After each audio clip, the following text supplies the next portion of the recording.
deuxième vidéo. J'espère que la première vous a plu. Si vous avez des petites choses par exemple pour améliorer ce que vous avez pu remarquer dans la première vidéo, je suis preneuse. Aujourd'hui, on va faire un maquillage artistique. Donc je vais vous montrer du coup tous les produits et matériels que j'utilise, que je trouve essentiels pour commencer le maquillage artistique, ou ce que j'utilise personnellement, les marques, etc. Parce que ça m'a mis un petit temps avant de trouver vraiment des produits que je trouve qui me correspondent. Je savais pas trop où chercher, en même temps je vais vous montrer des sites que j'utilise qui sont fiables. Où est-ce qu'on peut dénicher certains produits pas trop chers, d'autres qui sont un peu plus chers mais que je trouve ça va vraiment le coup d'investir. Voilà. Bon, pour commencer, si j'ai les lentilles, ça va être le moment de les mettre maintenant. Si j'en ai pas, je passe direct au collage des sourcils, parce que là, j'ai pas, pour le maquillage que je vais faire, j'ai pas envie de sourcils, parce que je vais les redessiner moi-même après. Et pour camoufler du coup mes sourcils, il faut utiliser de la colle. Donc tout simplement, j'utilise de la colle Elmers.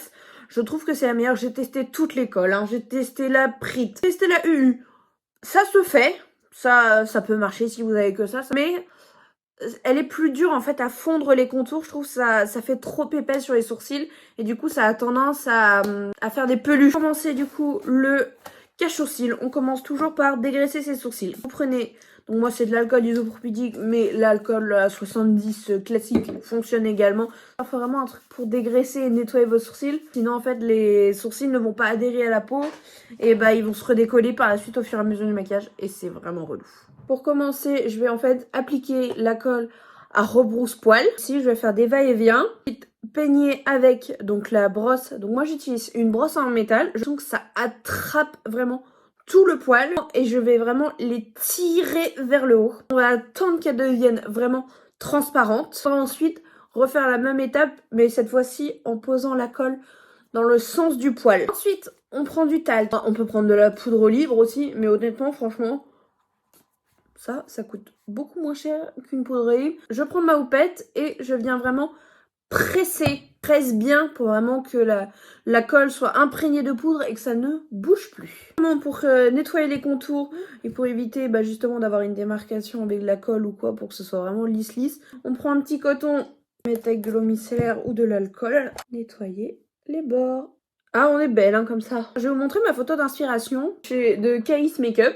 Toujours citer quand même les artistes quand on reproduit des maquillages. Après, je vais pas vraiment le reproduire non plus, je vais m'en inspirer, mais je pense pas exactement faire la même chose. Alors, pour la base de teint, vous avez le choix entre les fards à l'eau, que personnellement, j'aime pas pour faire une base de teint, j'utiliserai plus tard des fards à l'eau. Mais vous avez du coup deux options si vous voulez vraiment faire un teint au fard gras. Le fard gras, en fait, qu'est-ce que c'est? C'est une matière grasse, comme son nom l'indique. Mais il va falloir le poudrer. Tandis qu'un fard à l'eau, ça va être comme les liner cake par exemple de chez Suva Beauty. Il n'y aura pas besoin de le poudrer, ça va juste s'activer à l'eau, ça va être une peinture à l'eau. Vous avez principalement deux formats. Le format en palette. Voilà, donc moi j'utilise la palette de chez Athena. Vous avez pas mal sous format stick. Et franchement, c'est mes préférés, c'est le fard gras blanc de chez Kryolan. Il coûte un petit peu cher, mais franchement, il dure super longtemps.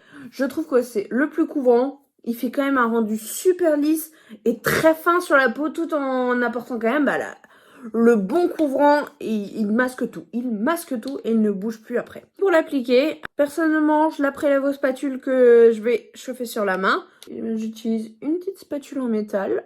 Regardez pour trouver des outils sur Amazon. En général, vous trouverez tout assez facilement sur Amazon. Prendre une éponge pour tout simplement blender. Pourquoi j'utilise pas un pinceau alors que je vous ai dit dans la dernière vidéo que je préférais largement me maquiller au pinceau? Tout simplement parce que là c'est tellement une matière épaisse que ça va tendance à devoir faire des traces au pinceau. Ne huez pas bien le nez parce que c'est souvent une dent qu'on a tendance à oublier. Ah, ça fait ressortir toutes les dents jaunes, c'est atroce hein. On prend notre talc du début avec la houppette. On prend notre petite éponge et on va d'abord commencer par les cernes. C'est la partie du visage qui bouge le plus en général. Donc on relisse avant de poudrer. Hop. Et je viens bien presser la matière pour bien fixer. Et puis là je vais toucher avec le dos de ma main qui est sec pour voir si tout est bien poudré. Si je vois que ça colle, et c'est que j'ai mal poudré. Voilà. Pour commencer, on va commencer par ombrer ce visage qui est un petit peu trop plat. On va utiliser tout simplement une palette de fard à paupières multicolore. Moi j'utilise la Be Perfect, c'est ma préférée. On a bien poudré, techniquement ça devrait pas faire de tâches. Et je travaille ça comme si je travaillais mon contouring, en fait c'est la même chose. Hein. Ensuite une teinte un peu plus foncée, donc je vais partir sur un rouge, mais j'en ai vraiment pas pris beaucoup. juste pour accentuer un petit peu le contour. Je vais commencer par travailler dans le coin interne, que du coup je peux bien remonter au niveau des sourcils vu qu'il n'y a plus de sourcils. Et j'hésite pas à redescendre non plus, pour faire un aspect clownesque. Je vais faire le coin externe en laissant la partie vide au milieu que je viendrai avec le jaune pour illuminer. Donner un effet un peu froissé au maquillage. Un mouchoir dans le fard. Et voilà. Ce que personnellement j'adore avec l'artistique, c'est qu'on peut tout faire. Tout essayer, les matériaux qui sont pas forcément prévus à ce usage peuvent être utilisés, c'est ça que j'adore.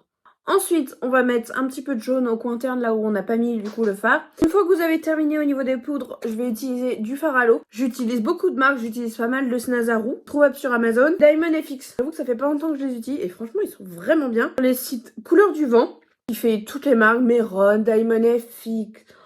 Qu'est-ce qu'ils ont d'autre? Enfin, ils en ont plein des marques de fard à l'eau, c'est vraiment super comme site. Si les criolants, je les aime un petit peu moins les criolants, j'avoue. J'aime moins la texture. Ils sont bien, hein, mais c'est pas mes préférés. Moi, personnellement, ce que je fais, c'est que je prends mes fards à l'eau et que je les mets en petite palette comme ça. C'est par le nez, pour qu'ils soient vraiment bien intenses. Et pour ça, tout simplement, j'utilise des pinceaux de peinture. Petite astuce pour tracer, si vous, comme moi, vous avez besoin de poser la main, mettez une petite houppette sur le bord de votre doigt. Ça évitera de faire bouger tout le maquillage que vous avez en dessous. Voilà, petit. Et je vais prendre le blanc pour faire des effets de lumière. Là, je vais faire une espèce d'étoile. On va faire des petits points. Pour faire des points, on prend le cul d'un pinceau. Hop. Je le travaille sur la main. Et je pointe. Après, si vous avez un dotting tool, c'est beaucoup mieux. Impossible de retrouver les miens, je ne sais pas où ils sont partis. Là, je fais avec un peu de jaune. On va faire les sourcils et pour ça, je vais prendre du coup le fard à l'eau noir. Là, je vais faire les lèvres et ça va être la partie un peu plus compliquée. Donc, je pourrais pas parler, bien sûr. Je pourrais pas vraiment vous expliquer ce que je vais faire.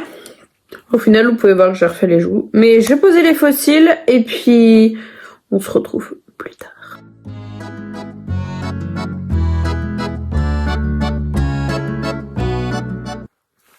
Bon, on a fini. Sur ce, j'espère que ce maquillage vous plaît. Vous aimez bien un petit peu l'artiste peintre parisien avec le petit béret que j'ai galéré à mettre. Voilà, si vous avez d'autres idées de maquillage ou de vidéos, n'hésitez pas. Si vous avez même des conseils pour les vidéos, la lumière ou les conseils comme ça, je prends aussi. Donc sur ce, salut!